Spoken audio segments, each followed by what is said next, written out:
আসসালামু আলাইকুম বন্ধুরা, কেমন আছেন? এই তো বাড়িতে এসেছি ঈদের পরে, আবার 1 মাস পর।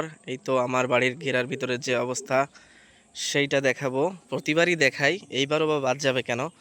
বেগুনের যে চারাগুলো লাগানো হয়েছিল, মাশাল্লাহ গাছগুলো কিন্তু খুব সুন্দর হয়ে গেছে।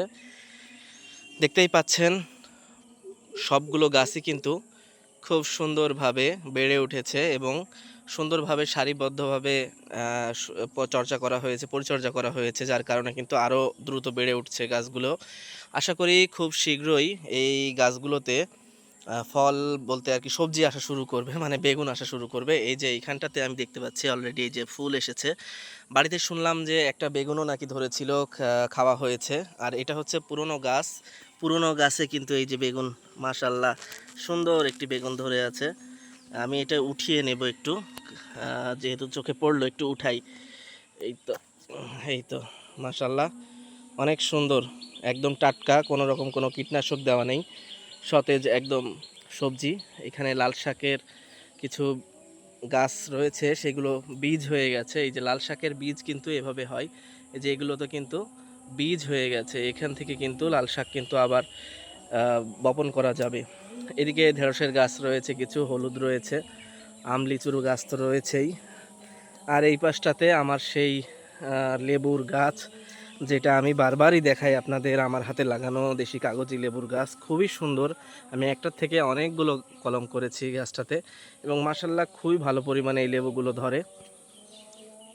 এখানে দেখতে পাচ্ছি পেঁপেগুলো বেশ ভালো ধরেছে, অনেক দিন পর আমার গাছে পেঁপে দেখতে পাচ্ছি এরকম বড় বড় এবং সুন্দরভাবে। যাক, মনটা একটু খুশি হয়ে গেল এই জায়গায় এসে। এইখানে আরেকটি লেবু গাছ, সেই গাছটাতেও অনেক লেবু আছে। আমি গতবার অনেক লেবু উঠিয়েছিলাম। এখানে কিছু মরিচের গাছ রয়েছে, তবে মরিচের গাছগুলো আশাজনক নয়। মরিচের গাছগুলো মনে হচ্ছে যে অপুষ্টিতে ভুগছে বা কোনো সমস্যায় ভুগছে, এরকম মনে হচ্ছে। এই যে বেগুনের গাছগুলোতে কিন্তু ফুল আসা শুরু করেছে মাশাল্লাহ। আশা করব যে এর পরবর্তীতে আমি যখন আসব, আমি মোটামুটি 1 মাস পরে আসি, তখন হয়তো আরও বেশি বেগুন থাকবে। এই যে আমার সুইট লেমন ধরে আছে, গাছটা একটু নিচে পড়ে গেছে, ওকে মনে হয় একটু পরিষ্কার করে দেওয়া দরকার, বেগুন গাছের নিচে পড়ে গেছে। আর নতুন যে গাছ লাগিয়েছিলাম 3টা, এই যে তার মধ্যে এটা হচ্ছে জলপাইয়ের গাছ, এই গাছটা সুন্দর হয়ে যাচ্ছে, মাশাল্লাহ লেগে গেছে।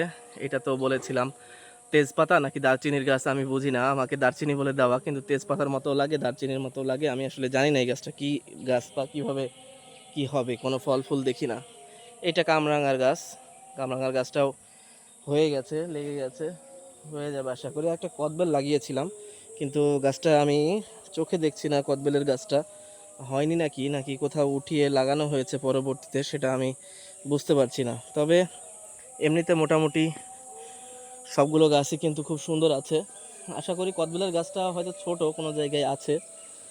তো এই হচ্ছে পরিবেশ ঘেরার ভিতরের। তবে প্রচুর মশা, যার কারণে বেশিক্ষণ এখানে থাকা যাবে না, চলে যেতে হবে।